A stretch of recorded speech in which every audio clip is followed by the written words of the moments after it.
سپہر کے 3 بجے ہیں۔ السلام علیکم، یہ ریڈیو پاکستان ہے۔ ترنم حامد سے خبریں سنیے۔ اہم خبروں کا خلاصہ۔ نگران وزیر اعظم کی صدارت میں وفاقی کابینہ اسلام آباد میں ملک کی مجموعی معاشی اور سلامتی کی صورتحال پر غور کر رہی ہے۔ صدر نے سیاحت کی پائیدار ترقی اور غیر ملکی سرمایہ کاری راغب کرنے کے لیے طویل مدتی منصوبہ بندی کی ضرورت پر زور دیا ہے۔ انفارمیشن ٹیکنالوجی کے نگران وزیر نے کہا ہے کہ ملک کی ترقی کے لیے خصوصی سرمایہ کاری سہولت کونسل کے تحت ٹھوس اقدامات کیے جا رہے ہیں۔ یورپی یونین اور فرانس کے ترقیاتی ادارے نے آج اسلام آباد میں پنجاب کے شہری علاقوں میں نئے موسمیاتی اقدامات کے آغاز کے بارے میں ایک معاہدے پر دستخط کیے۔ دفتر خارجہ نے افغان حکام پر زور دیا ہے کہ وہ پاکستان میں دہشت گردی کی کارروائیوں میں ملوث خصوصاً ٹی ٹی پی کے دہشت گرد کمانڈرز کو پاکستان کے حوالے کرے۔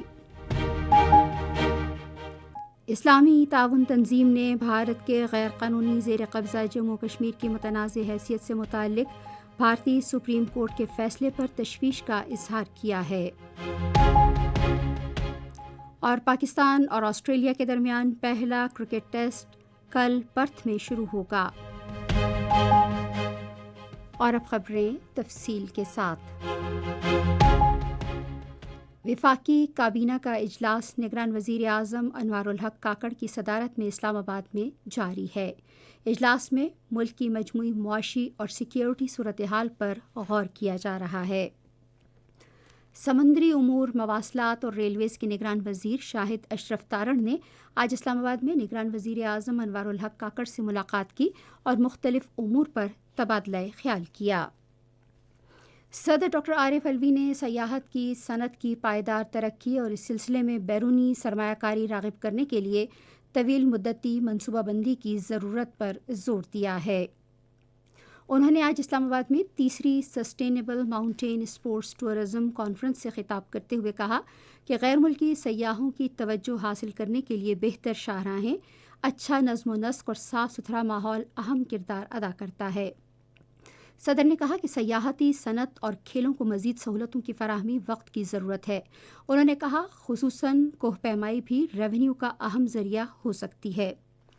ڈاکٹر عارف علوی نے کہا کہ پاکستان کو اللہ تعالیٰ نے دنیا کے دلکش ترین سیاحتی مقامات سے نوازا ہے اور بلند ترین پہاڑی چوٹیاں، شاندار ساحلی علاقے اور ثقافتی اور قدیم تہذیبوں کا بھرپور ورثہ اس کی رعنائیوں میں اضافے کا باعث ہے۔ دفتر خارجہ کی ترجمان ممتاز زہرا بلوچ نے افغان حکام پر زور دیا ہے کہ دہشت گردوں کے کمانڈرز بالخصوص تحریک طالبان پاکستان کے کمانڈرز کو پاکستان کے حوالے کریں جو پاکستان میں دہشت گردی کی سرگرمیوں میں ملوث ہیں۔ انہوں نے آج سنو ایف ایم کو انٹرویو میں کہا کہ پاکستان ان عناصر کے خلاف ملکی قوانین کے مطابق کارروائی کرے گا۔ انہوں نے کہا کہ ہمارے پاس ان کے خلاف کافی شواہد موجود ہیں۔ ترجمان نے کہا کہ سیکرٹری خارجہ نے گزشتہ روز افغان ناظم الامور کو ڈیرہ اسماعیل خان کے حالیہ دہشت گرد حملے پر احتجاجی مراسلہ حوالے کیا ہے۔ ترجمان نے بھارتی سپریم کورٹ کی طرف سے مقبوضہ جموں و کشمیر کی خصوصی حیثیت کو مسخ کرنے کے مودی حکومت کے فیصلے کی توثیق کرنے کے بارے میں ایک سوال کے جواب میں کہا کہ اس فیصلے کی کوئی قانونی حیثیت نہیں ہے اور پاکستان نے اس کو مسترد کر دیا ہے۔ انہوں نے کہا کہ بھارتی سپریم کورٹ کو عالمی سطح پر تسلیم شدہ متنازع خطے جموں و کشمیر پر فیصلے کرنے کا کوئی اختیار نہیں ہے۔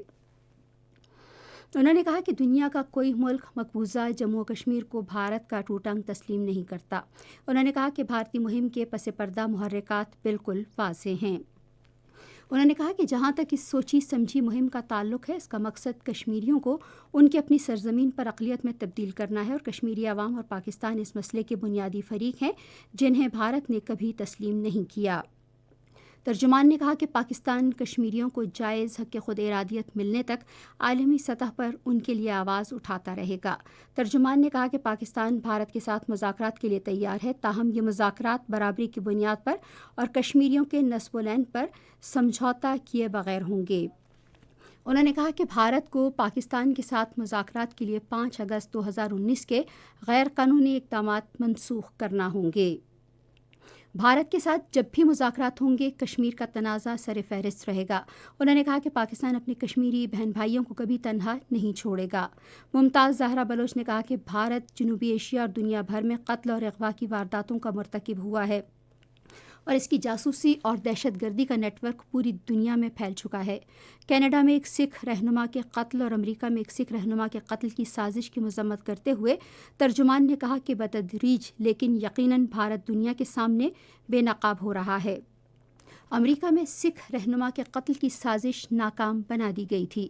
انہوں نے کہا کہ دنیا کو بھارت کی کارروائیوں پر فکر مند ہونا چاہیے۔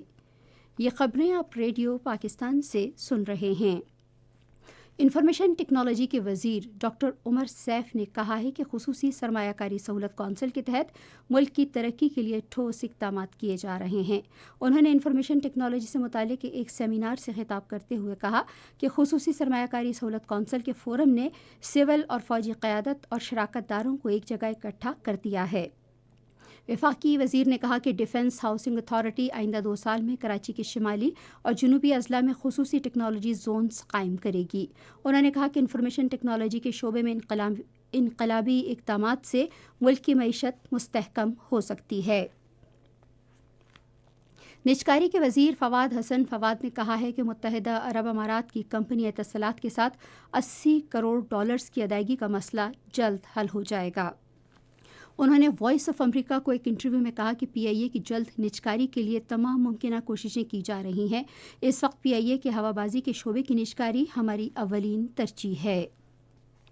یورپی یونین اور فرانس کے ترقیاتی ادارے نے آج اسلام آباد میں پنجاب کے شہری مراکز میں نئے موسمیاتی پروگرام کو بڑھانے کے لیے ایک معاہدے پر دستخط کیے ہیں۔ معاہدے پر یورپی یونین کی سفیر ڈاکٹر رینا کیونکا اور A F D A eastern Europe, مشرق وسطیٰ اور ایشیا کی ڈپٹی ڈائریکٹر جولی مارسوڈان نے دستخط کیے۔ اس منصوبے کا مقصد پینے کے پانی اور صفائی کی خدمات تک رسائی کی بہتری اور پانی کی فراہمی کے لیے 200 کلومیٹر طویل پائپ لائن بچھانا اور 55,000 نئے کنیکشن فراہم کرنا ہے۔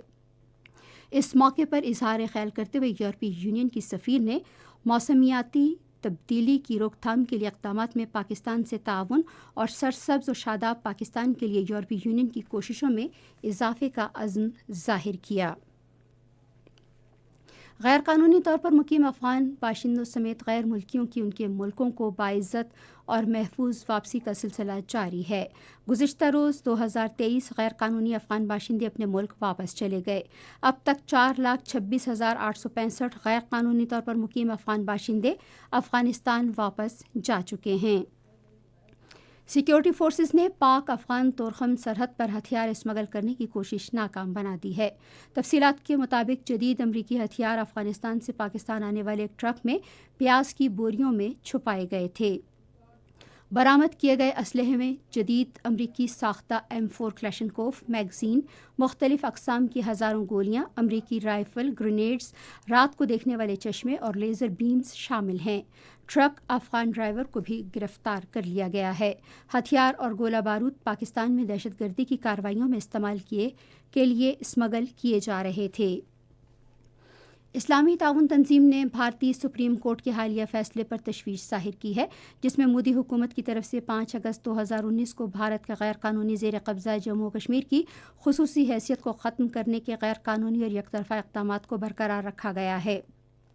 تنظیم نے جدہ میں ایک بیان میں اپنے عزم کا اعادہ کرتے ہوئے عالمی برادری سے مطالبہ کیا ہے کہ وہ تنازع کشمیر کو اقوام متحدہ کی سلامتی کونسل کی متعلقہ قراردادوں کے مطابق حل کرانے کے لیے اپنی کوششیں تیز کرے۔ اسلامی تعاون تنظیم نے حق خود ارادیت کے حصول کے لیے جموں کشمیر کے عوام سے یکجہتی کا اظہار بھی کیا۔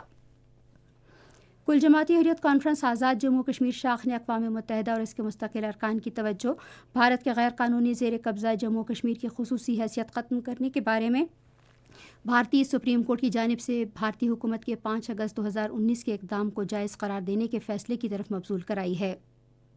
اقوام متحدہ کے سربراہ اور مستقل ارکان کو لکھے گئے خط میں حریت کانفرنس آزاد کشمیر کے کنوینر محمود احمد ساگر نے کہا کہ بھارتی عدلیہ کا یہ فیصلہ صرف کشمیریوں کی جائز سیاسی امنگوں کو دبانے اور اقوام متحدہ کی جانب سے قرار دیے گئے متنازع جموں و کشمیر کے خطے کی ریاستی حیثیت ختم کرنے کے حوالے سے مودی حکومت کے اقدام کو قانونی جواز فراہم کرنے کی ایک ناکام کوشش ہے۔ انہوں نے کہا کہ عدالت کا فیصلہ اقوام متحدہ کی سلامتی کونسل کی قراردادوں کی خلاف ورزی ہے، جس کے تحت علاقے میں استصواب رائے کرانے اور کشمیریوں کے قانونی حق خود ارادیت کو تسلیم کرنے کی ضرورت ہے۔ پاکستان اور آسٹریلیا کے درمیان پہلا کرکٹ ٹیسٹ کل پرتھ میں شروع ہوگا۔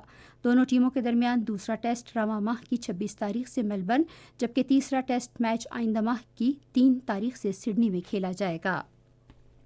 محکمہ موسمیات کی پیشگوئی کے مطابق آئندہ 12 گھنٹے کے دوران ملک کے بیشتر میدانی علاقوں میں موسم زیادہ تر سرد اور خشک، جبکہ شمالی اضلاع میں شدید سرد اور جزوی طور پر ابرآلود رہے گا۔ پنجاب، خیبر پختونخوا اور بالائی سندھ کے میدانی علاقوں میں رات کے اوقات میں اسموگ اور دھند چھائی رہنے کا امکان ہے، تاہم مغربی بلوچستان میں مطلع جزوی طور پر ابرآلود رہے گا۔ اسلام آباد اور Lahore 19 degree centigrade, Karachi 28، Peshawar 17، Quetta, Gilgit اور مظفر آباد 15، مری 11، سری نگر 10، جموں 20 اور لیہ -4 ڈگری سینٹی گریڈ درجہ حرارت رہا۔ خاص خبروں کا خلاصہ ایک بار پھر۔ نگران وزیر اعظم کی صدارت میں وفاقی کابینہ اسلام آباد میں ملک کی مجموعی معاشی اور سلامتی کی صورتحال پر غور کر رہی ہے۔ اور پاکستان اور آسٹریلیا کے درمیان پہلا کرکٹ ٹیسٹ کل پرتھ میں شروع ہوگا۔ اسی کے ساتھ خبریں ختم ہوئی۔ مزید خبروں اور تجزیوں کے لیے آئیے ہماری ویب سائٹ پر radio.gov.pk اور فیس بک کے link radio Pakistan news official پر براہ راست ویڈیو اسٹریمنگ بھی ملاحظہ کیجیے۔